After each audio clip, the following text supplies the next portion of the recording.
जीवन की सच्चाई तक पहुंचने का रास्ता अक्सर कठिन और भ्रमित करने वाला होता है। हर किसी का अनुभव अलग होता है, लेकिन क्या ये सच नहीं है कि हम सब अपनी जिंदगी में एक गहरे अर्थ की तलाश में रहते हैं? हम सब कुछ पाने की कोशिश करते हैं, लेकिन क्या कभी आपने सोचा है कि अंततः ये सब किसके लिए है? हमारे जीवन का असली उद्देश्य क्या है? क्या हम सचमुच जानते हैं कि हम कौन हैं और हमारा इस दुनिया में क्या स्थान है? ये वही प्रश्न थे जिन्हें ओशो ने न केवल अपनी बातों के माध्यम से, बल्कि अपने जीवन के हर पहलू से उजागर किया। ओशो का जीवन एक अनूठी और विशेष यात्रा थी, जिसमें उन्होंने जीवन के सभी पहलुओं पर गहराई से विचार किया और हमें ये सिखाया कि हम अपने भीतर की सच्चाई तक कैसे पहुंच सकते हैं। उन्होंने हमें बताया कि असली सत्य न तो किसी पुस्तक में मिलेगा, न किसी धर्म में, बल्कि वो सत्य हमारे भीतर ही कहीं छिपा है। हमें बस उसे पहचानने की आवश्यकता है। ओशो ने जो भी रास्ता दिखाया, वो पारंपरिक सोच से बाहर था। उनके विचार, उनके दृष्टिकोण और उनका जीवन एक ऐसा पाठ था जिसे हर व्यक्ति को समझने और आत्मसात करने की जरूरत थी। ये सफर न केवल मानसिक और शारीरिक बदलाव के बारे में था, बल्कि ये आत्मिक जागरूकता और आत्मा की गहरी पहचान के बारे में था। उनकी शिक्षाएं किसी भी सामान्य साधारण किताब से ज्यादा थीं। वे जीवन जीने का एक नया तरीका थीं। आज के इस दौर में जब लोग बाहरी चीजों में उलझे हुए हैं, ओशो ने हमें यह सिखाया कि असली शांति और खुशी हमारे भीतर ही है। आज हम ओशो के जीवन और उनके दृष्टिकोण की गहराई में जाएंगे और देखेंगे कि कैसे उन्होंने अपने जीवन के हर अनुभव को एक साधना और साधना के रूप में बदला। क्या यह सचमुच संभव है कि हम अपने भीतर के सत्य को पहचानने में सक्षम हो सकें, जैसा ओशो ने किया? अगर आप अपने जीवन को एक नई दिशा देना चाहते हैं, अपने अंदर की सच्चाई को पहचानना चाहते हैं, तो ओशो की बातें आपके लिए बेहद महत्वपूर्ण हो सकती हैं। वे न केवल एक विचारक थे, बल्कि एक मार्गदर्शक थे, जो जीवन को जीने के तरीके को बिल्कुल अलग नजरिए से देखते थे। अगर आप भी चाहते हैं कि आपका जीवन सच्चे अर्थों में बदल जाए, तो नीचे दिए गए विवरण में आपको और भी महत्वपूर्ण जानकारी मिल सकती है। डिस्क्रिप्शन में आपके जीवन को बदलने के लिए कुछ विशेष है। ओशो, जिन्होंने अपने जीवन में अपने अनुभवों से और अपनी आंतरिक उन्नतियों से सभी प्रश्नों का उत्तर दिया। उनका ये सफर एक ऐसी राह पर था जो न केवल दुनिया से अलग थी, बल्कि उस दुनिया से भी अनजानी थी जो हम सबके अंदर छिपी है। उन्होंने अपने जीवन को एक अनंत यात्रा के रूप में देखा, और ये यात्रा खुद को समझने, अपनी आत्मा को पहचानने और अंततः उस सत्य को जानने का था जो कभी भी हम सबके अंदर स्थित है। पहली शुरुआत, अपने आप को जानना। ओशो का कहना था, जब तक आप अपने आप को नहीं समझते, आप दुनिया को नहीं समझ सकते। उन्होंने ये बात अपने जीवन की शुरुआत से ही समझी थी। जब तक इंसान अपने अंदर की गहराइयों तक नहीं जाता, तब तक वो दुनिया को एक सही दृष्टिकोण से नहीं देख सकता। ओशो के लिए ये जीवन का पहला कदम था, अपने आप से मिलना। इस मिलन का अर्थ था अपने मन और चेतना को समझना, अपने अंदर के दर्द को समझना और उसे स्वीकार करना। जीवन के सभी दर्द और कठिनाइयां बस एक ऐसी छवि थीं जो हमने अपने अंदर बनाई थी। ओशो ने कहा, जब तक तुम्हारा मन शांति से भर नहीं जाता, तब तक तुम अपने जीवन की सच्चाई को नहीं समझ पाओगे। दूसरी, मन और चेतना की दुनिया में घूमना। मन के अंदर काफी गहराई तक जाना ओशो के लिए एक महान यात्रा थी। मन एक ऐसा शक्तिशाली यंत्र था जो अपने विचारों और भावनाओं से हमारे जीवन को प्रतिबिंबित करता था। लेकिन ये विचार और भावनाएं कभी भी सत्य को दिखाने वाली नहीं थीं। ओशो ने हमेशा कहा, अगर तुम्हारे पास सब कुछ हो, लेकिन मन में शांति ना हो, तो सब कुछ बेकार है। उन्होंने ध्यान को अपने जीवन का मूल मंत्र बनाया। उन्होंने अपनी चेतना को शुद्धता और शांति से भरने के लिए ध्यान की अनेक विधियों को अपनाया। ओशो का कहना था, ध्यान एक ऐसी प्रक्रिया है जिसमें तुम अपने सभी विचारों को एक स्थान पर रखते हो और फिर उस स्थिति में तुम अपने आप को जानने लगते हो। तीसरा, भेदभाव को तोड़ना, सामाजिक बंधनों का अंत। ओशो का यह भी मानना था कि इंसान अपने अंदर के भेदभाव को समझने के बाद ही अपनी जीवन की सच्चाई तक पहुंच सकता है। उन्होंने अपने जीवन के हर पहलू में सामाजिक बंधनों और रूप रंग के भेद को तोड़ दिया था। उन्होंने कहा, जब तक तुम्हारे अंदर एक दिखावा है, तब तक तुम सच्चाई को नहीं देख सकते।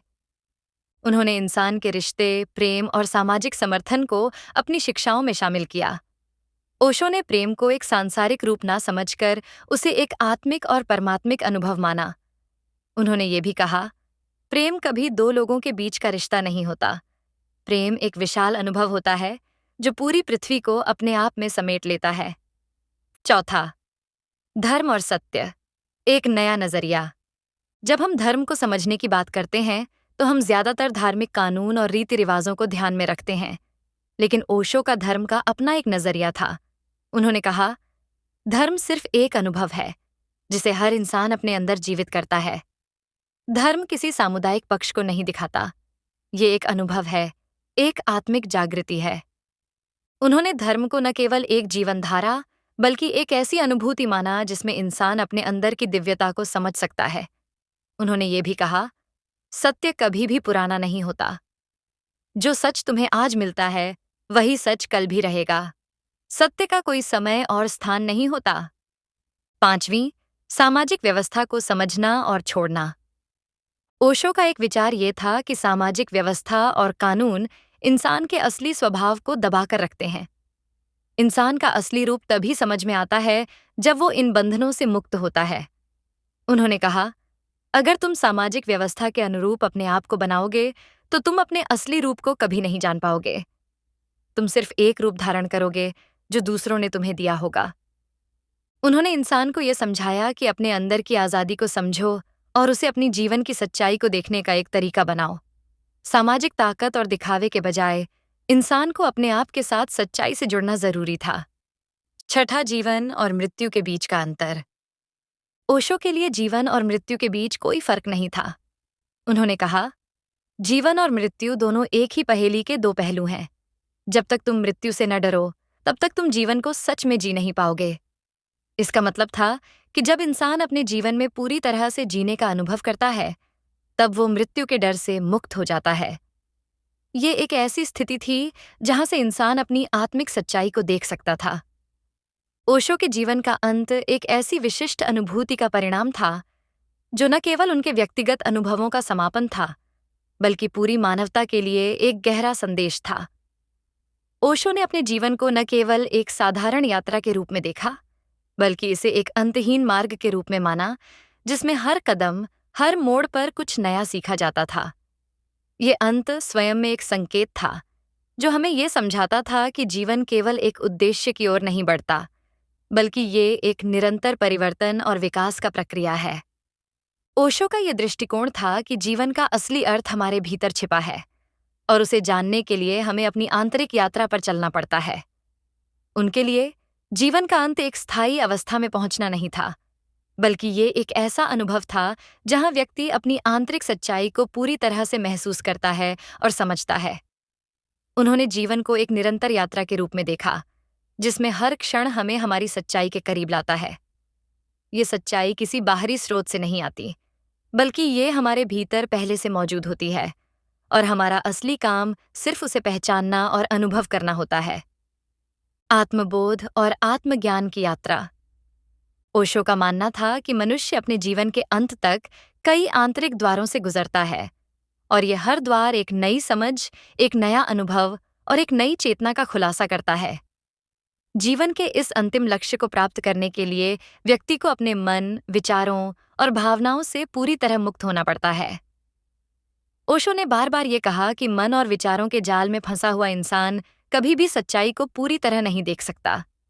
ये केवल उन लोगों के लिए संभव है जो अपने भीतर के बंधनों से उभरकर एक शुद्ध और निर्विकल्प अवस्था में पहुंच जाते हैं। ओशो ने अपने जीवन को अपनी चेतना की यात्रा के रूप में प्रस्तुत किया, जिसमें उन्होंने कभी भी किसी सामाजिक या धार्मिक बंधन को अपने मार्ग में नहीं आने दिया। उनके लिए धर्म और समाज के नियम केवल बाहरी कागजी संरचनाएं थीं, जो व्यक्ति की आत्मा को सही रूप में पहचानने से रोकती थीं।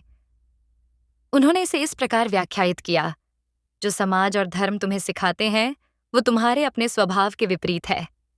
अगर तुम सच्चाई को जानना चाहते हो, तो तुम्हें इन बंधनों से ऊपर उठना होगा। सच्चाई का अनुभव। ओशो ने हमें ये भी सिखाया कि सत्य एक ऐसी चीज है जिसे न तो हम किसी किताब से जान सकते हैं, न ही हम किसी गुरु से सुन सकते हैं। सत्य का अनुभव हमारे भीतर ही छिपा होता है, और उसे अनुभव करने के लिए हमें अपने भीतर की गहराई में उतरना पड़ता है। उन्होंने कहा, सत्य कोई दार्शनिक अवधारणा नहीं है, ये एक अनुभव है। ये कोई बात नहीं है जिसे तुम समझ सको, ये कुछ ऐसा है जिसे तुम्हें जीना है। ओशो ने बार बार ये समझाया कि सत्य एक ऐसी स्थिति है जो हर इंसान के भीतर मौजूद है। ये कोई अलग से खोजने वाली चीज नहीं है, बल्कि वो हमारे भीतर पहले से ही मौजूद है, बस उसे देख पाने की नजर चाहिए।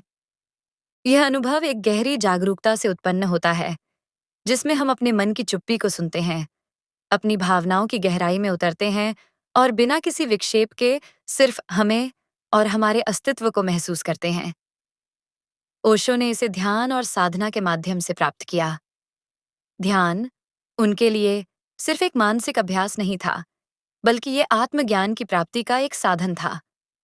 उन्होंने कहा, ध्यान तुम्हारे मन को शांत करता है, और जब तुम्हारा मन शांत होता है, तब तुम्हारे अंदर की सच्चाई की आवाज सुनाई देती है। ध्यान और आत्म जागरूकता। ओशो का मानना था कि हर इंसान में एक अदृश्य शक्ति और क्षमता है, जो उसे जीवन के गहरे अर्थ को समझने में मदद कर सकती है। लेकिन इस शक्ति को पहचानने और अनुभव करने के लिए इंसान को अपनी मानसिक स्थिति और भावनाओं से ऊपर उठना होता है। यही वो बिंदु है जहां ध्यान और आत्म जागरूकता की भूमिका अहम हो जाती है। ओशो ने ध्यान को एक ऐसी साधना के रूप में प्रस्तुत किया जो न केवल मानसिक शांति प्राप्त करने के लिए है, बल्कि यह हमारे भीतर की गहरी सच्चाई को देखने का एक उपकरण है। उन्होंने कहा, ध्यान तुम्हें केवल शांत नहीं करता, बल्कि ये तुम्हें तुम्हारी वास्तविकता से भी परिचित कराता है। जब व्यक्ति ध्यान के माध्यम से अपने भीतर की ओर रुख करता है, तो वो अपनी आत्मा की गहराई में प्रवेश करता है। इस गहरी यात्रा में वो अपने अंदर के अंधकार और प्रकाश दोनों को महसूस करता है। यही वो समय होता है जब व्यक्ति सच्चाई का प्रत्यक्ष अनुभव करता है और उसकी चेतना पूरी तरह से जागृत होती है। ओशो का ये मानना था कि जीवन का अंत एक निश्चित लक्ष्य नहीं है, बल्कि ये एक निरंतर यात्रा है, जिसमें हर कदम पर हमें खुद को नया रूप में देखना और समझना होता है। ये सफर कभी खत्म नहीं होता, ये सिर्फ आगे बढ़ता रहता है। ओशो ने जीवन को एक अनंत विस्तार की तरह देखा, जिसमें हम प्रत्येक पल में अपनी सच्चाई को जानने और महसूस करने की कोशिश करते हैं। जीवन एक यात्रा है, जिसमें हर कदम पर हमें एक नया एहसास होता है।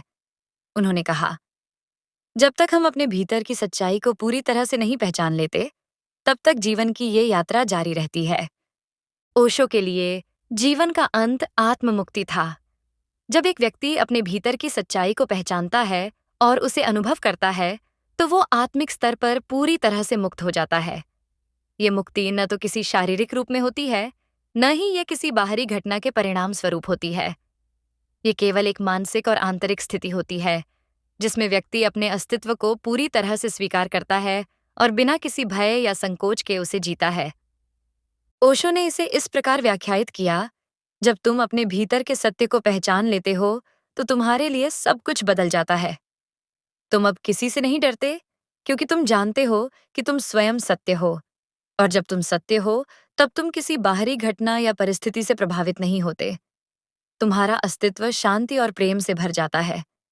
यह आत्मिक जागरूकता और सत्य का अनुभव ही ओशो के जीवन का सबसे बड़ा संदेश था। उन्होंने हमें यह सिखाया कि सत्य किसी बाहरी चीज से नहीं आता, बल्कि ये हमारी आंतरिक यात्रा का परिणाम होता है। यही वो सत्य था जिसे ओशो ने अपने जीवन के हर पल में महसूस किया और जो हमें अपनी जीवन यात्रा में प्राप्त करना चाहिए।